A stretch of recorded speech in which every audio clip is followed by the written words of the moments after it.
આજે આપણે એક મહત્વનો ટોપિક જોવાના છીએ જેનું નામ છે બાયો સાવર્ટનો નિયમ, જેને ઇંગ્લિશમાં બાયો સાવર્ટ લો કહેવામાં આવે છે. મેં અહીંયા આગળ કેપિટલ ટી લખેલું છે, એનું કારણ કેપિટલ ટી સાયલેન્ટ છે અને વંચાય કઈ રીતે બાયો સાવર્ટ લો જ કહેવામાં આવે છે.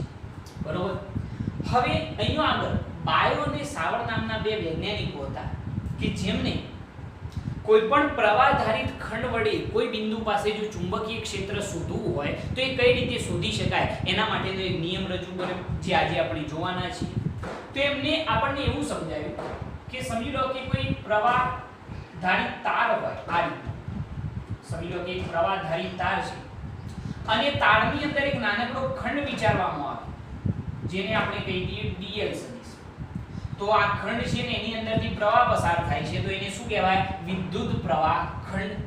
સમજી લો કે આ જે વિદ્યુત પ્રવાહ ખંડ છે એનાથી r સદિશ અંતરે આવેલા p બિંદુ પાસે જો ચુંબકીય ક્ષેત્ર શોધવું હોય, આ પ્રવાહધારિત ખંડ વડે r સદિશ અંતરે આવેલા p બિંદુ પાસે જો ચુંબકીય ક્ષેત્ર શોધવું હોય તો એ ક્ષેત્ર આપણે બાયો સાવર્ટના નિયમ પરથી શોધી શકીએ છીએ. ધ્યાન રાખજો મારું સ્ટેટમેન્ટ કે બાયો અને સાવર્ટ નામના જે બે વૈજ્ઞાનિકો હતા એમને સમગ્ર પ્રવાહધારિત તાર વડે p બિંદુ પાસે ચુંબકીય ક્ષેત્ર કેટલું હશે એના માટે સૂત્ર રજૂ કર્યું નથી.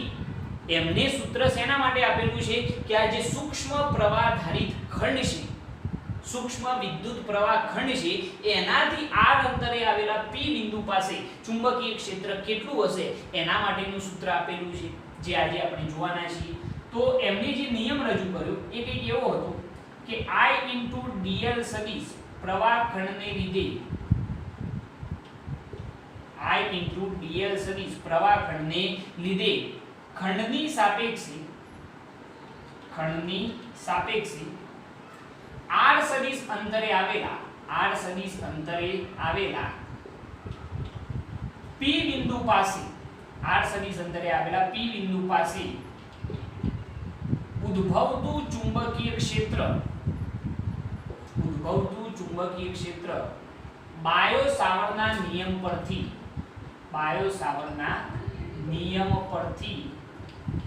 મેળવી શકાય છે. મેં જે સ્ટેટમેન્ટ લખ્યું છે ખાસ સમજજો કે કોના લીધે ભાઈ? તો I dl સદિશ પ્રવાહ ખંડને લીધે, આ નાનકડા પ્રવાહ ખંડને લીધે ખંડની સાપેક્ષે r સદિશ અંતરે આવેલા p બિંદુ પાસે ઉદ્ભવતું જે ચુંબકીય ક્ષેત્ર છે એ આપણે બાયો સાવર્ટના નિયમ પરથી મેળવી શકીએ છીએ.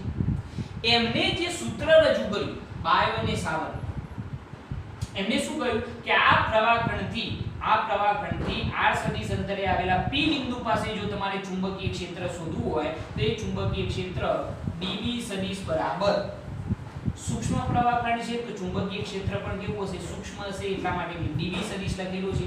તો db સદિશ બરાબર μ0/4π I dl સદિશ ક્રોસ r સદિશ અપન શું આવે છે? r3. આવું એક સૂત્ર રજૂ કર્યું. આ સૂત્ર તમારે યાદ રાખવાનું છે, બરોબર? કે આ જે પ્રવાહ ખંડ છે, આ પ્રવાહ ખંડ જે વિદ્યુત પ્રવાહ ખંડ છે એનાથી r અંતરે આવેલા p બિંદુ પાસે જો તમારે ચુંબકીય ક્ષેત્ર શોધવું હોય તો એ ચુંબકીય ક્ષેત્ર તમે આ સૂત્રની મદદથી શોધી શકો છો. db સદિશ બરાબર શું થાય? μ0/4π I dl સદિશ ક્રોસ r સદિશ અપન શું આવે? r3. ઓકે, આ તો સદિશ સ્વરૂપ છે. જો આપણે એનું અદિશ સ્વરૂપ એટલે કે મૂલ્ય મેળવવું હોય તો અહીંયા આગળ જો તમે કે આ બંને સદિશ છે, dl સદિશ ક્રોસ r સદિશ, બરોબર? dl સદિશ કઈ દિશામાં આવે જરા ધ્યાન રાખજો કે જે દિશામાં વિદ્યુત પ્રવાહ હોય એ જ દિશામાં dl સદિશ આપણને મળશે. મારું સ્ટેટમેન્ટ ખ્યાલ આવ્યો કે dl સદિશની દિશા કઈ તરફ હોય? જે દિશામાં વિદ્યુત પ્રવાહ હોય એ દિશામાં dl સદિશ હશે. dl સદિશ ક્રોસ r સદિશ આ દિશામાં છે, એ બંને વચ્ચે કંઈક ના કંઈક એંગલ બનતો હશે. તો આપણે જો ક્રોસ પ્રોડક્ટ હોય અને આ સદિશ સ્વરૂપ દૂર કરવો હોય તો એના માટે કઈ વિધેય લગાવીએ છીએ? sin theta. તો અહીંયા આગળ db બરાબર કેવું હોય? તો db બરાબર μ0/4π I dl r sin theta upon શું થઈ જશે? r3. આવું થાય કે ના થાય? dl સદિશ ક્રોસ r સદિશ તો શું થઈ જાય? dl r sin θ, dl r sin θ, બરોબર. એ બંને વચ્ચેનો એંગલ થીટા આપણને શું આવે r ક્યુબ. ચલો અહીંયા આગળથી r r કેન્સલ, તો અહીંયા શું વધ્યું r સ્ક્વેર. તો db બરાબર જો આપણે સૂત્ર કેવું હોય તો db બરાબર μ0/4 પાઈ idl sin θ, idl sin θ આપણને શું લખવામાં આવે છે r સ્ક્વેર. આ સૂત્ર પણ તમારે યાદ રાખવાનું છે. મોસ્ટલી જે સ્ટુડન્ટો છે આ સૂત્રનો યુઝ કરે છે કે આ પ્રવાહખંડના લીધે p બિંદુ પાસે જો ચુંબકીય ક્ષેત્ર શોધવું હોય તો dv બરાબર μ0/4 idl sin θ આપણને શું આવે r સ્ક્વેર. પરંતુ એનું જો વેક્ટર ફોર્મ એટલે કે સદિશ સ્વરૂપ તમારે યાદ રાખવું તો આ રાખી શકો. ખૂબ જરૂરી છે કે આ પ્રવાહખંડના લીધે p બિંદુ પાસેનું ચુંબકીય ક્ષેત્ર db સદિશ બરાબર સૂત્ર યાદ રાખજો, મોઢે થઈ જવું જોઈએ. μ0/4 પાઈ I dl સદિશ ક્રોસ r સદિશ अपन શું આવે r ક્યુબ. આપણે સદિશ દૂર કરીએ તો એની સાથે ઘટક કયો લાગે sin θ. dl ક્રોસ r વચ્ચેનો ખૂણો તો db બરાબર μ0/4 પાઈ મૂલ્ય મળશે I dl r sin θ, I dl r sin θ upon r cube. r r cancel થઈ ગયા તો db બરાબર સૂત્ર મળી ગયું μ0/4 pi I dl sin θ upon r square. Okay, આ બે સૂત્રો ખાસ તમારે યાદ રાખવાનું છે. પરફેક્ટ. હવે જરા જો કે સૂત્ર તો થઈ ગયું. હવે સૂત્ર ઉપરથી જો લખવું હોય તો જરા જોજો, હું થોડી વસ્તુ તમે સમજાવું કે NCERT ની અંદર આ રીતે પણ લખેલું હશે કે ચુંબકીય ક્ષેત્ર એ કોના સમપ્રમાણમાં છે. તો ચુંબકીય ક્ષેત્ર dB ચલે છે શું છે વિદ્યુત પ્રવાહ, એટલે કે ચુંબકીય ક્ષેત્ર વિદ્યુત પ્રવાહીના સમપ્રમાણમાં છે. એના પછી ચુંબકીય ક્ષેત્ર એ dl ના પણ શું છે સમપ્રમાણમાં છે. એના પછી ચુંબકીય ક્ષેત્ર એ sin θ ના પણ શું છે સમપ્રમાણમાં છે. અને એના પછી ચુંબકીય ક્ષેત્ર એ 1/r² ના શું છે વ્યસ્ત પ્રમાણમાં છે. dv ચલે છે 1/r². ધ્યાનથી જુઓ, બરોબર. આ સૂત્ર ઉપરથી આવું લખી શકાય કે ચુંબકીય ક્ષેત્ર એ પ્રવાહના સમપ્રમાણમાં, ચુંબકીય ક્ષેત્ર dl લંબાઈના પણ સમપ્રમાણમાં, ચુંબકીય ક્ષેત્ર sin θ ના પણ સમપ્રમાણમાં અને ચુંબકીય ક્ષેત્ર ચલે છે 1/r². હવે તમે આ બધાને ભેગા કરો, જોજો આ સૂત્રો ફરીથી મેળવું છું આ બંને, તો સમન્વય કરીએ આ બધાનો તો શું થાય db ચલે છે શું થઈ જશે db ચલે છે I dl sin θ अपन શું થઈ જાય r² થઈ જાય કે નહીં ભાઈ. db ચલે છે I dl sin θ अपन શું આવશે r².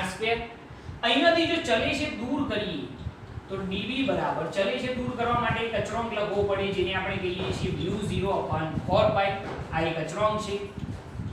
I dl sin θ अपन શું થઈ જાય r². આવું સૂત્ર મળી જશે આપણને, બરોબર. શું કર્યું ખ્યાલ આવે આના ઉપરથી આગળ તો db ચલે છે I dl sin θ upon r² ચલે છે દૂર કરવા માટે શું લખ્યું અચળાંક μ0/4 પાઈ. આ જે છે અચળાંક છે, બરોબર. ઓકે, હવે જરા જો કે અહીંયા આગળ આ તો અચળાંક છે ખ્યાલ આવી ગયો આપણને. કદાચ આનું જો વેક્ટર ફોર્મ લાવવું હોય, આ તો થઈ ગયું કયું સ્વરૂપ, આ સ્વરૂપ થઈ ગયું ને dv બરાબર μ0/4 pi I dl sin θ upon r². પરંતુ સાહેબ જો સદિશ સ્વરૂપ લખવું હોય તો કઈ રીતે લખી શકાય જરા જોજો કમ્પ્લીટ. જો આપણે આનું વેક્ટર ફોર્મ લખવું હોય તો એક કામ કરીએ કે dv બરાબર μ0/4 pi I dl sin θ r અંશ અને છેદ બંનેને કેટલા વડે ગુણીએ r વડે ગુણીએ તો અહીંયા શું થઈ જાય I dl r sin θ અંશમાં r વડે ગુણે અને છેદમાં પણ r વડે ગુણીએ તો શું થઈ જાય r3. શું કર્યું ખ્યાલ આવે, અંશને r વડે ગુણ્યા અને છેદને પણ r વડે ગુણ્યા તો છેદમાં r વડે ગુણીએ તો શું થઈ જાય r3 થઈ જાય. જો આપણે આનું સદિશ સ્વરૂપ લખવું હોય તો db સદિશ બરાબર μ0/4 પાઈ I જો dl r sin θ છે તો આપણે સદિશ સ્વરૂપ લખીએ તો sin θ દૂર થઈ જાય તો dl સદિશ ક્રોસ શું થઈ જાય r સદિશ अपन શું થઈ જશે r3. આ થઈ ગયું વેક્ટર ફોર્મ જે આ હતું db સદિશ બરાબર μ0/4 પાઈ I dl સદિશ ક્રોસ r સદિશ अपन r3. ક્લિયર? ઓકે. હવે એક વસ્તુ સમજો કે અહીંયા આગળ આ μ0/4 પાઈ જે છે એ શું છે ભાઈ અચળાંક છે. મ્યુ 0 upon 4 પાઈ શું છે અચળાંક. જે રીતે આપણે કુલમ્બના નિયમની અંદર k લખતા હતા ને 1 upon 4 પાઈ એપ્સિલોન નોટ, એ રીતે અહીંયા આગળ ચુંબકીય ક્ષેત્રની અંદર આ અચળાંક છે મ્યુ 0 upon 4 પાઈ. બરોબર. ઓકે, હવે જરા જુઓ કે અહીંયા આગળ જે મ્યુ 0 છે એ મ્યુ 0 ને શૂન્યાવકાશની પરમીએબિલિટી કહે છે. મ્યુ 0 ને શું કહેવાય? શૂન્યાવકાશની પરમીએબિલિટી, જેનું મૂલ્ય કેવું હોય તો યાદ રાખજો મ્યુ 0 બરાબર 4 પાઈ ગુણ્યા 10 ની માઈનસ 7 ઘાત કહેવામાં આવે છે. શૂન્યાવકાશની પરમીએબિલિટી કેટલી છે? 4 પાઈ ગુણ્યા 10 ની માઈનસ 7 ઘાત. બરોબર છે. જે રીતે આપણે શૂન્યાવકાશની પરમિટિવિટી કહેતા હતા એપ્સિલોન નોટ, યાદ છે? 8.85 ગુણ્યા 10 ની માઈનસ 12 ઘાત. એ રીતે ચુંબકીય ક્ષેત્રની અંદર શૂન્યાવકાશની પરમીએબિલિટી કહેવામાં આવે છે. એ કઈ છે? મ્યુ 0. અને મ્યુ 0 બરાબર શું લખાય? 4 પાઈ ગુણ્યા 10 ની માઈનસ 7 ઘાત. આના ઉપરથી લખવું હોય તો મ્યુ 0 upon 4 પાઈ બરાબર કેટલા થઈ જાય? મ્યુ 0 બરાબર કેટલા? 4 પાઈ ગુણ્યા 10 ની માઈનસ 7 ઘાત upon 4 પાઈ કેન્સલ તો 10 ની માઈનસ શું આવે? 7 ઘાત. ખ્યાલ આવ્યો? આ મ્યુ 0 ની કિંમત છે. ખબર પડશે. આપણે એનો એકમ પણ મેળવી લઈએ. એકમ પણ આપણે જોઈ લઈએ કે એનો એકમ શું થાય એ આપણે જોઈએ. પહેલા આટલી વસ્તુમાં ખ્યાલ આવી ગયો? ક્લિયર? એકદમ પરફેક્ટ. શું કર્યું હતું ભાઈ? બાયો સાવર્ટનો નિયમ શું રજૂ કરે? તો પ્રવાહખંડના લીધે r સદિશ અંતરે આવેલા p બિંદુ પાસે ચુંબકીય ક્ષેત્ર કેટલું હશે એનું સૂત્ર કોને રજૂ કર્યું? બાયો અને સાવર્ટ નામના બે મહાન વૈજ્ઞાનિકોએ રજૂ કર્યું, જે મેં અહીંયા લખેલું છે. I dl સદિશ પ્રવાહખંડને લીધે ખંડની સાપેક્ષે r સદિશ અંતરે આવેલા p બિંદુ પાસે ઉદ્ભવતું ચુંબકીય ક્ષેત્ર બાયો સાવર્ટના નિયમ પરથી મેળવી શકાય. એ સૂત્ર શું હતું? આ જોજો ધ્યાનથી, મોઢા એકદમ મોઢે થઈ જવું જોઈએ. db સદિશ બરાબર mu 0 upon 4 pi I into dl સદિશ ક્રોસ r સદિશ upon શું આવે? r cube. ઓકે, જો આ તો એનું સદિશ સ્વરૂપ છે. જો કદાચ અદિશ સ્વરૂપ મેળવવું હોય, મૂલ્ય મેળવવું હોય તો dl ક્રોસ r શું થઈ જાય? dl r sin θ. જો dv બરાબર mu 0 upon 4 pi I dl r sin θ upon r cube. r cancel તો dv બરાબર સૂત્ર શું થઈ ગયું? Mu 0 upon 4 pi I dl sin θ upon r square. મોટાભાગની સ્ટુડન્ટો આ સૂત્ર યુઝ કરે છે. ઓકે, હવે જરા જો બંને સૂત્રો હું અહીંયા આગળ મેળવું છું તો આપણને એવી ખબર પડી કે ચુંબકીય ક્ષેત્ર એ પ્રવાહના શું હોય? સમપ્રમાણમાં. ચુંબકીય ક્ષેત્ર dl લંબાઈના પણ સમપ્રમાણમાં, ચુંબકીય ક્ષેત્ર sin θ ના પણ સમપ્રમાણમાં, અને ચુંબકીય ક્ષેત્ર અંતરના વર્ગના શું હોય? વ્યસ્ત પ્રમાણમાં. db ચલે છે 1 upon r સ્ક્વેર. આ બધાનો સમન્વય કરીએ તો આવું લખાય db ચલે છે I dl sin θ upon r square. ચલે છે દૂર કરવા માટે અચળાંક કયો લખ્યો? મ્યુ 0 upon 4 પાઈ. તો db બરાબર અહીંયા આગળ સૂત્ર મળી ગયું mu 0 upon 4 pi I dl sin θ upon r square. આ થઈ ગયું કઈ સ્વરૂપ? મૂલ્યનું સ્વરૂપ, અદિશ સ્વરૂપ જેને કહીએ છીએ. ઓકે, હવે કદાચ સદિશ સ્વરૂપ મેળવવું હોય તો એક કામ શું કરવાનું? આના અંશ અને છેદને r વડે ગુણી દેવાના. ગુણ્યા જુઓ, અંશમાં r વડે, છેદને પણ r વડે. તો મેથેમેટિકલી તો આપણે કોઈ ફેરફાર કર્યો જ ના કહેવાય ને ભાઈ. તમને એક ચોકલેટ આપી, એક લઈ લઈએ તો તમારી જોડે કઈ ના વધે એવી વસ્તુ. તો ચલો I dl r sin θ upon r cube. હવે સદિશ સ્વરૂપ તો dv સદિશ બરાબર mu 0 upon 4 pi I dl સદિશ ક્રોસ r સદિશ. સદિશ સ્વરૂપ થઈ ગયું upon શું થઈ ગયું? r cube. આ થઈ ગયું સદિશ સ્વરૂપ જે મેં સૂત્ર આપ્યું. આ જે છે આપણો અચળાંક છે. મ્યુ 0 ને શું કહેવાય? શૂન્યાવકાશની પરમીએબિલિટી. મ્યુ 0 બરાબર મૂલ્ય યાદ રાખજો 4 પાઈ ગુણ્યા 10 ની માઈનસ 7 ઘાત. જો મ્યુ 0 upon 4 પાઈ ની કિંમત કેવી હોય તો કેટલી થાય? 10 ની માઈનસ 7 ઘાત. ક્લિયર? પરફેક્ટ. હવે જરા જો કે હવે આપણે અહીંયા આગળ મ્યુ 0 નો SI એકમ મેળવી લઈએ. જોઈએ શું થશે. મ્યુ 0 નો SI એકમ ચેક કરીએ. બે સૂત્રો તો અહીંયા થઈ જ ગયા છે. અહીંયા લખેલો રાખીએ. બરોબર? તો શું થશે જરા જો કે આપણે અહીંયા આગળ પહેલા સૂત્ર લખી કાઢીએ કે db બરાબર મ્યુ 0 upon 4 પાઈ બરોબર I dl sin θ જે મૂલ્યનું હતું એ upon શું છે? r square. આવું છે ને સૂત્ર? Mu 0 upon 4 pi I dl sin θ upon r square. Okay, હવે જરા જુઓ કે આપણે કદાચ આ જે શૂન્યાવકાશની પરમિએબિલિટી છે આ રહી એનો SI એકમ મેળવવું હોય એ કેટલી છે એ તો ખ્યાલ આવી ગયો ને μ0 બરાબર મેં તમને કહ્યું કે 4 પાઈ ગુણ્યા 10 ની માઈનસ 7 ઘાત જો કદાચ કોઈ એમ કહે કે μ0 પણ 4 પાઈ ની કિંમત કેટલી થાય તો 10 ની માઈનસ 7 ઘાત થાય ઓકે પરંતુ હવે આપણે dB પરથી μ0 નો SI એકમ મેળવવો છે ચલો એને કરતા બનાવો તો μ0 બરાબર સૂત્ર શું બને μ0 કરતા બને તો આ બંને પદો બરાબરની આ બાજુ એટલે ગુણાકારમાં જતા રહો તો 4 પાઈ dB r2 4 પાઈ dB r2 अपन છેદમાં આ પદો બરાબરની આ બાજુ આવે તો છેદમાં I dl sin θ μ0 કરતા બનાય ઓકે હવે જરા જુઓ કે અહીંયા આગળ ચલો 4 પાઈ કોન્સ્ટન્ટ છે બરોબર એનું કોઈ પારીમાણ કોઈ એકમ હોય નહીં બરોબર એટલે 4 પાઈ તો ગણવાના જ નહીં sin θ નો પણ કોઈ એકમ ના હોય તો μ0 નો એકમ કેવો હોય તો શું થાય ચલો ચુંબકીય ક્ષેત્રનો કયો થાય ટેસ્લા r2 નો શું થઈ જાય મીટર સ્ક્વેર ચુંબકીય ક્ષેત્રનો ટેસ્લા યાદ છે ભાઈ ટેસ્લા હા ચુંબકીય ક્ષેત્રનો ટેસ્લા મીટર સ્ક્વેર अपन छेदમાં વિદ્યુત પ્રવાહનો શું થાય એમ્પિયર અંતરનો શું થાય મીટર ચલો મીટર કેન્સલ તો μ0 નો સરસ SI એકમ થઈ ગયો ટેસ્લા મીટર પ્રતિ એમ્પિયર બરોબર ટેસ્લા મીટર પ્રતિ એમ્પિયર ક્લિયર સિમ્પલ છે ઓકે આને બીજી રીતે લખવું હોય ટેસ્લા બરાબર શું લખાય યાદ કરો ચુંબકીય ક્ષેત્રનો એકમ ટેસ્લાની જગ્યાએ લખવું હોય તો याद करा તમને મેં આવું સૂત્ર શીખવાડ્યું યાદ કરજો જરા નોટ કરી લખવાનું આને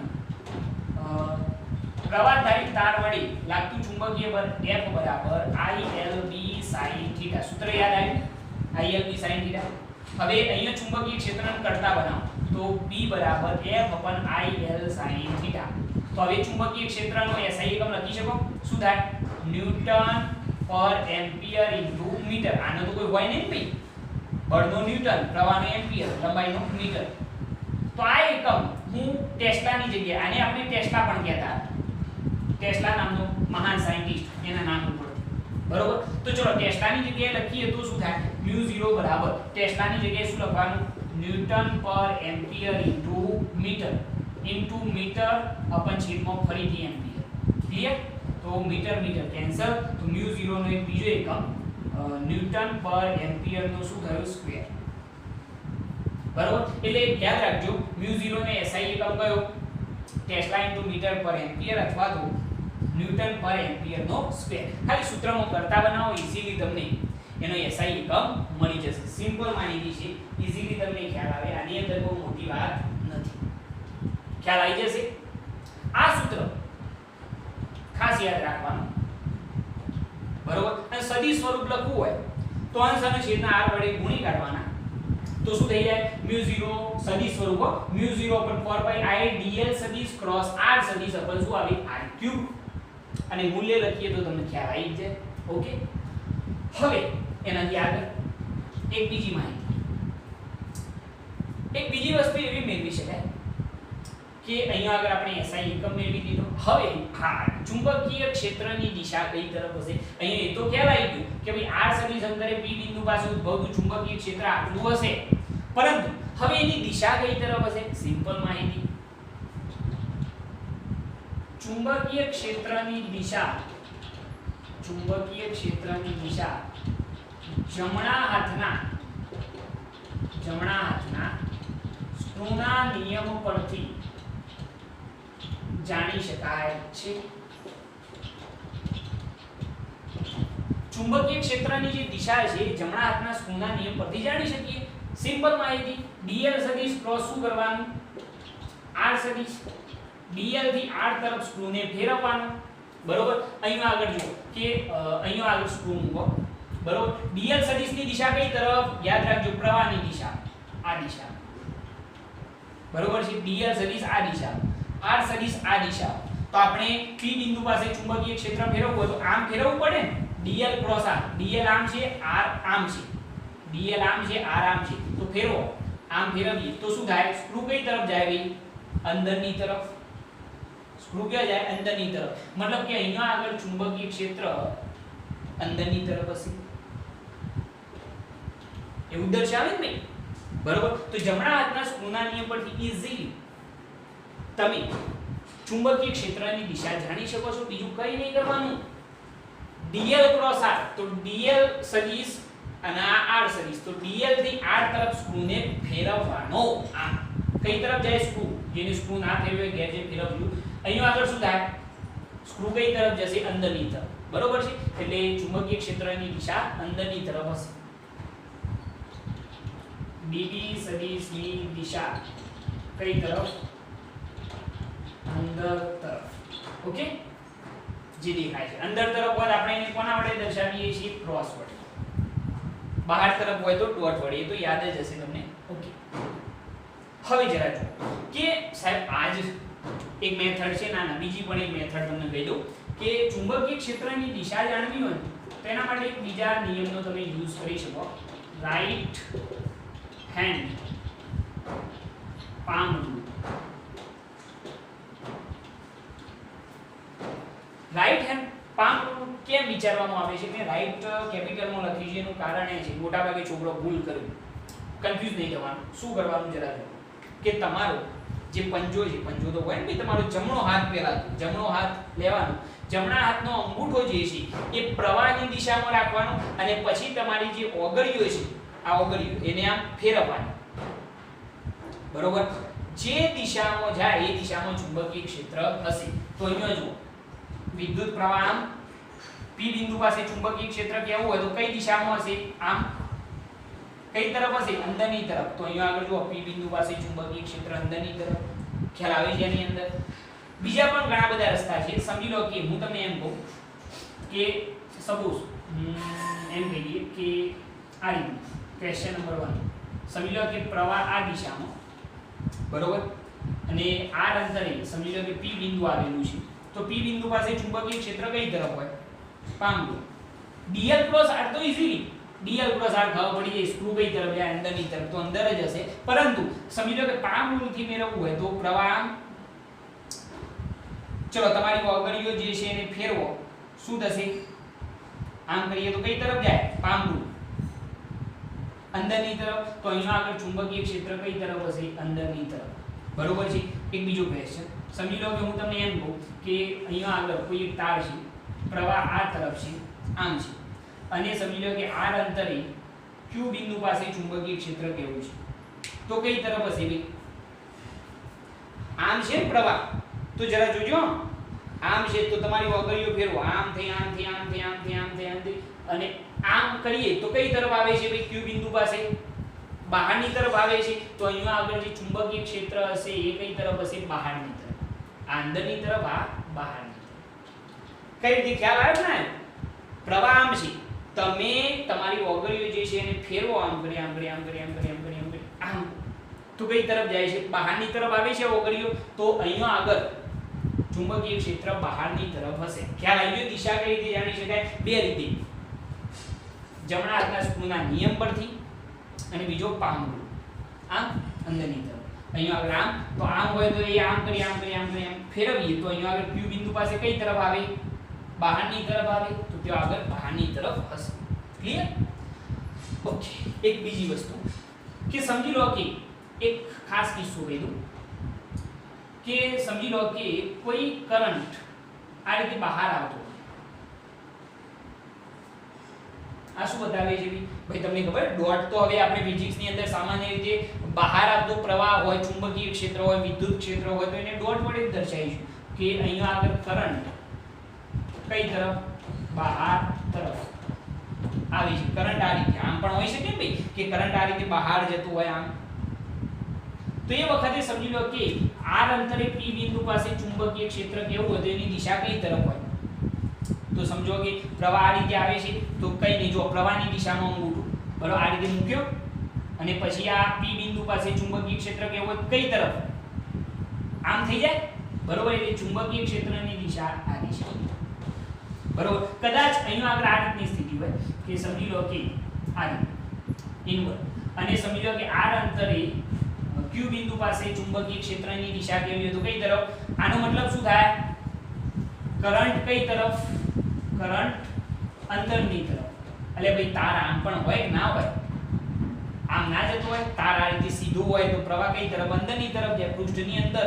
તો એ વખતે પ્રવાહની દિશામાં તમારો અંગૂઠો, તો અહીંયા આગળ Q બિંદુ પાસે ચુંબકીય ક્ષેત્રની દિશા કઈ તરફ હોય? અંદરની. ખ્યાલ આવે છે? તો તમે આજે આપણે પંજાનો નિયમ છે, રાઈટ હેન્ડ પામ રૂલ, એના ઉપરથી ઈઝીલી એની દિશા પણ જાણી શકો છો. સિમ્પલ માહિતી છે. μ0 નો SI એકમ ખાસ યાદ રાખજો. આ જે છે એ શું છે? SI એકમ. બરોબર? આ પણ એનો SI એકમ છે. સિસ્ટમ ઇન્ટરનેશનલ, જે ઈઝીલી તમે મેળવી શકો છો. યાદ રહેશે આની અંદર, કોઈ તકલીફ પડવી જોઈએ નહીં.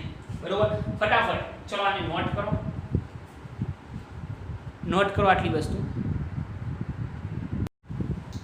ઓકે, હવે આપણે આ ક્વેશ્ચન જોઈએ એના પહેલા કેટલાક ખાસ કિસ્સા જોઈ લઈએ, જે આપણે બાયો સાવર્ટનો નિયમ જોયો એના માટે. તો ખાસ કિસ્સા, બરોબર? તો એની અંદર આપણે જે બાયો સાવર્ટના નિયમની અંદર P બિંદુ પાસે ઉદ્ભવતું જે ચુંબકીય ક્ષેત્ર છે એ dB બરાબર μ0/4 પાઈ IDL sin θ અપન શું મળતું હતું? r². બરોબર? આ મૂલ્યનું સૂત્ર હતું. જો સદિશ સ્વરૂપ લખવું હોય તો તમે જાણો છો dB સદિશ બરાબર μ0/4 પાઈ I dl સદિશ ક્રોસ r સદિશ અપન શું આવે? r3. ઓકે?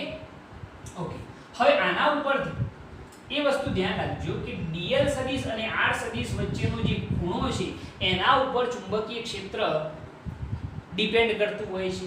સમજી લો કે અહીંયા આગળ આપણે એમ કહીએ કે પહેલો કિસ્સો કે જો θ બરાબર 0 હોય તો sin 0 ની જગ્યાએ sin 0 બરાબર કેટલા થઈ જાય? 0. તો ચુંબકીય ક્ષેત્ર જે છે એ dB બરાબર કેટલું થાય? 0 થાય. થાય કે ના થાય? હવે θ બરાબર 0 ક્યારે હોય સાહેબ એ પણ કહી દઉં. સમજી લો કે આ રીતની એક કન્ડિશન આપણે વિચારીએ. સમજી લો કે આ રીતનો પ્રવાહધારી તાર છે, અહીંયા આગળ એક dl સદિશ છે. dl સદિશની દિશા તો કઈ તરફ હોય? પ્રવાહની દિશામાં જ હોય. હવે dl સદિશ અને r સદિશ વચ્ચેનો જે એંગલ છે એ 0 ક્યારે થાય? સમજી લો કે dl સદિશની દિશા આમ છે. હું તમને અહીંયાથી r સદિશ અંતરે રહેલા P બિંદુ પાસે ચુંબકીય ક્ષેત્ર શોધવાનું કહું તો dl સદિશ અને r સદિશ વચ્ચેનો એંગલ કેટલો થાય? dl સદિશ પણ આમ, r સદિશ પણ આમ. એટલે અહીંયા આગળ P બિંદુ પાસે dl સદિશ અને r સદિશ વચ્ચેનો એંગલ θ બરાબર કેટલો થયો કહેવાય? 0. જો θ બરાબર 0 હોય તો P બિંદુ પાસે ચુંબકીય ક્ષેત્ર અહીંયા આગળ કેવું હોય? તો ચુંબકીય ક્ષેત્ર dB બરાબર કેટલું થાય? 0 થાય. એટલે ભાઈ થાય કે ના થાય? બિલકુલ થાય, કારણ કે dl સદિશ અને r સદિશ વચ્ચેનો એંગલ 0. તો સૂત્ર ઉપરથી IDL sin 0, sin 0 ની કિંમત 0 એટલે 0 થઈ જાય. સમજી લો કે θ બરાબર 180 ડિગ્રી હોય. θ બરાબર કેટલા? 180 ડિગ્રી હોય તો પણ ચુંબકીય ક્ષેત્ર કેટલું થાય? 0 જ થાય. થાય કે ના થાય? હવે θ બરાબર 180 ક્યારે હોય? dl સદિશ આમ હોય અને હું તમને એમ કહું કે પ્રવાહ ખંડથી r સદિશ અંતરે આવેલા q બિંદુ પાસે ચુંબકીય ક્ષેત્ર શોધો. તો dl સદિશ પ્રવાહની દિશામાં એટલે ઉપર તરફ અને r સદિશ નીચે તરફ. તે બંને વચ્ચેનો એંગલ કેટલો થયો? dl સદિશ અને r સદિશ વચ્ચેનો 180. તો 180 હોય તો ચુંબકીય ક્ષેત્ર dB બરાબર IDL sin 180. 180 ની કિંમત પણ 0 થઈ જાય. એટલે ચુંબકીય ક્ષેત્ર કેટલું થયું? 0 થયું. ખ્યાલ આવે છે આની અંદર? ઓકે, અને ત્રીજી એક વસ્તુ જોઈ લો કે સમજી લો કે હું એમ કહું કે θ બરાબર 90 ડિગ્રી હોય. 90 ડિગ્રી ક્યારે હોય? સમજી લો કે dl સદિશ આ દિશામાં છે, ત્યાંથી r અંતરે s બિંદુ પાસે ચુંબકીય ક્ષેત્ર શોધવું હોય અથવા તો આપણે એમ કહીએ m બિંદુ પાસે ચુંબકીય ક્ષેત્ર શોધવું હોય તો dl સદિશ અને r સદિશ વચ્ચેનો એંગલ કેટલો? 90 ડિગ્રી. તો 90 ડિગ્રી હોય તો sin 90 ની કિંમત 1 થાય એટલે ચુંબકીય ક્ષેત્ર dB બરાબર આપણને કેવું મળે? મેક્સિમમ મળશે. dB બરાબર આપણને કેવું મળશે? મેક્સિમમ મળશે. ખ્યાલ આવે છે આની અંદર? ખબર પડી કે ના પડી કે જ્યારે dl સદિશ લંબ શું હોય? r સદિશ. આ કિસ્સાની અંદર ચુંબકીય ક્ષેત્ર કેવું મળે છે? મહત્તમ મળે છે. યાદ રહેશે આ બે કિસ્સા? બરોબર? સૂત્ર યાદ રાખવાનું. dl સદિશ r સદિશની દિશા સમાન તો ચુંબકીય ક્ષેત્ર શૂન્ય થાય. વિરુદ્ધ દિશામાં હોય dl સદિશ r સદિશ તો q બિંદુ પાસે ચુંબકીય ક્ષેત્ર કેટલું શૂન્ય. પરંતુ જો લંબ રૂપે હોય થીટા બરાબર 90 ડિગ્રી હોય એટલે કે dl સદિશ અને r સદિશ વચ્ચેનો એંગલ 90 ડિગ્રી હોય તો ચુંબકીય ક્ષેત્ર કેવું થાય મહત્તમ થાય. પહેલા આ વસ્તુ તમે નોટ કરી લેજો.